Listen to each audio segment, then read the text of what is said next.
setan kepada kita sehingga tidak bisa diungkap dengan bahasa manusia. Yuk kita buktikan dulu. Fabi'izzatika. Baknya ini bak qasam. Bak qasam itu maknanya demi. Billahi, demi Allah. Bi'izzatika. Setiap berita yang kita dahului dengan demi itu artinya jumlah, itu namanya litaukid. Artinya penegasan. Tidak main-main. Demi Allah, demi Rasulullah, demi langit, demi bumi. Namanya bak qasam itu litaukidil makna, untuk mentaukidi makna. Oke. Yang kedua, bersumpahnya dengan izzatu rabbi, bi'izzatika, dengan kebesaran Tuhan. Semakin kita bersumpah dengan kebesaran yang maha besar, berarti sumpahnya tidak main-main. Dua, la ughwiyannahum ajmain. Lamnya lam apa namanya? Lam taukid juga, maknanya pasti juga. Bayangkan. Dua, tiga, la ughwiyannahum. Nunnya nun apa namanya? Nun apa namanya? Nun taukid. Taukid apa? Taukid sakilah. Sama dengan dua nun.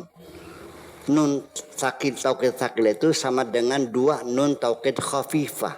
Berarti 5. Ajma'ina taukid juga 6. Jadi ini artinya kalau diterjemahkan dengan bahasa Indonesia, setan berkata kepada Tuhan, wahai Tuhanku, demi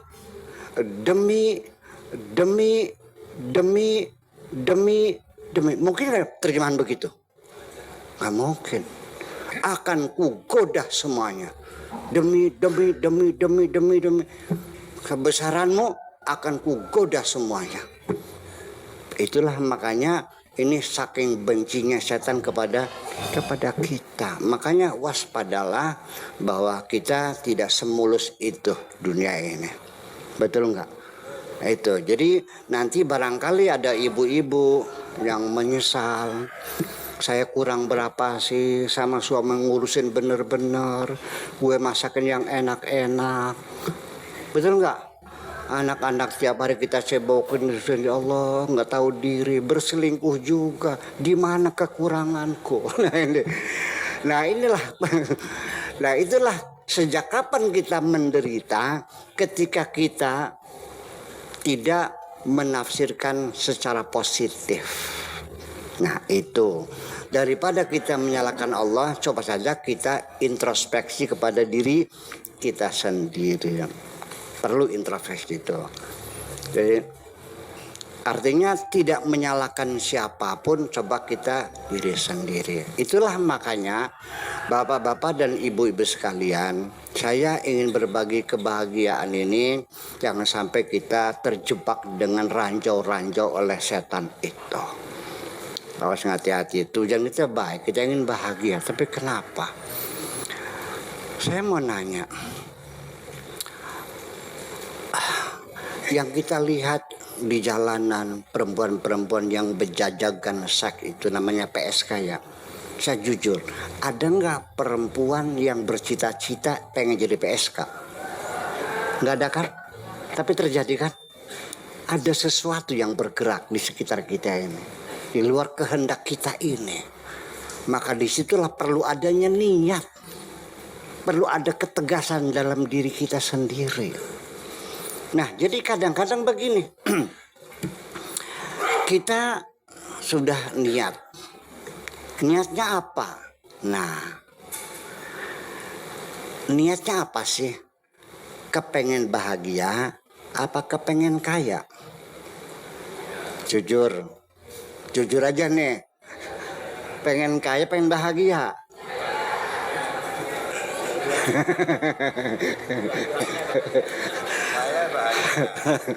Iya, yuk, oke, saya percaya ibu-ibu, bapak-bapak, cita-citanya hidup ini pengen bahagia, betul. Tapi realita di lapangan sehari-hari, hampir setiap orang, langkahnya, tingkah lakunya, kegiatannya, sama sekali orang itu bukan menuju kebahagiaan. Tapi dia punya cita-cita ingin mencari harta yang sebanyak-banyaknya. Betul nggak? Sebelum saya mengurai secara filosofis, enak dengan bahasa gampang aja deh biar bisa dipahami. Ya, saya ingin mencoba kira-kira orang mengerti. Enak mana makan sate atau makan ikan asin? Kalau giginya sakit?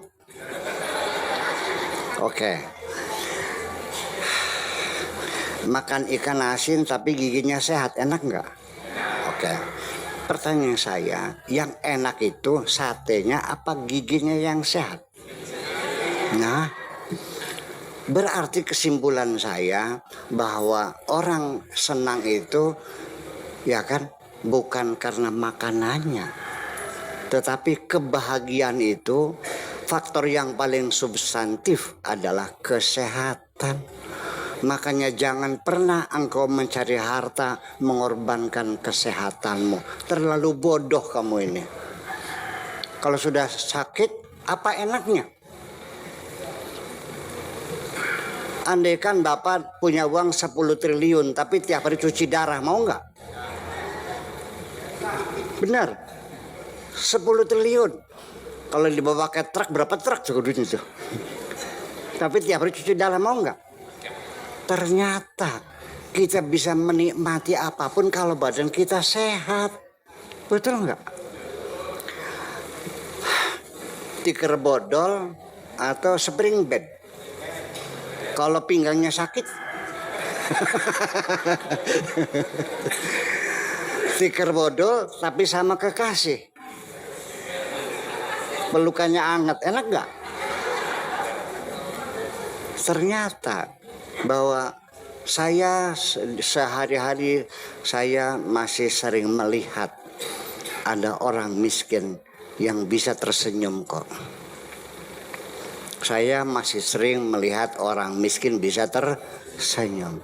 Berarti kesimpulan saya langsung saja, ternyata kebahagiaan tidak perlu harus didukung dengan materi yang banyak.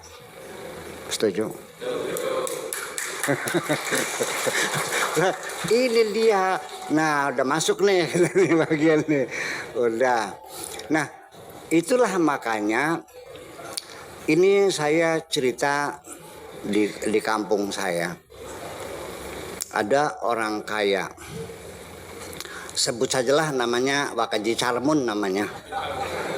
Ada Pak Carmun sini? Ada. sorry. Ini contoh aja nih. Nah, ini punya sawahnya 80 hektar. Kaya nggak, Bu? Kaya.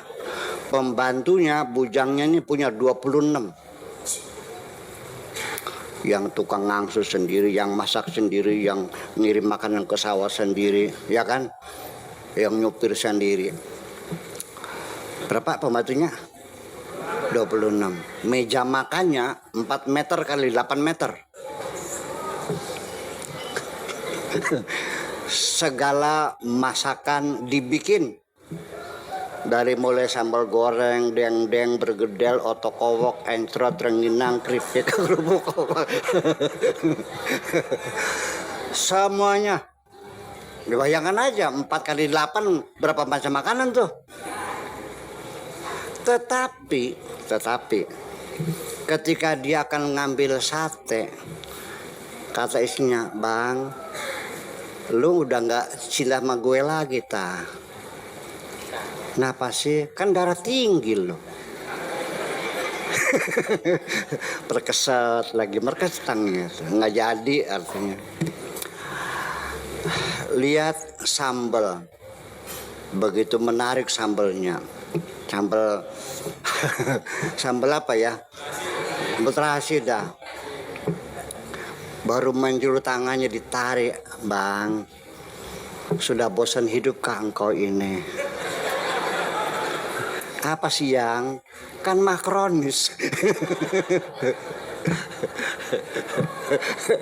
Sampai terakhir sudah ngangkat ini teh tubruk yang gula batunya sebesar gini nih. Tinggal seruputnya saja. Kata istrinya, "Bang, kalau mau mampus lah. Tapi tolong jangan hari ini. kenapa sih kerandanya ngantri lagi dipakai? Ya kenapa? Kenapa? Kamu kan kencing manis. Sawahnya berapa tadi tuh? Pembantunya, meja makannya. Tapi ternyata makan sate nggak boleh, makan cabai nggak boleh. Ternyata dia makan hanya nasi pun ditakar hanya 2 sendok. Dan minumnya pun air putih. Nah sekarang saya nanya, ternyata orangnya kurus kering kerontang orangnya, kurus dan kering kerontang. Ternyata pembantunya jemblem. Jadi enak jadi kaji calmun tapi enak jadi pembantunya. Ya Allah. Sudah itu Bu, kalau tidur kayak obat nyamuk. Tidurnya kayak obat nyamuk, nyerkingkal gitu tuh. Dan napasnya keluar sulingnya ngik. Enak nggak jadi orang kaya? Ternyata yang enak itu sehat. Jangan sekali-kali kau korbankan kesehatanmu itu. Paham nggak? Nah, kalau kita bicara kesehatan ini mungkin ini ada satu dokter, mungkin ada dokter yang lain. Yuk kita uji kebenarannya. Apa betul penyakit itu hanya karena virus? Beda. Ya. Ini para psikiater dunia berkata bahwa manusia sebetulnya tidak pernah sakit. Yang ada hanya jiwanya tidak seimbang. Terjadi disorder. Ya, ada kegaduhan dalam dirinya itu. Jadi jangan dikira bahwa kematian, ketembak, ketabrak mobil, kesedihan juga bisa membunuh manusia kok.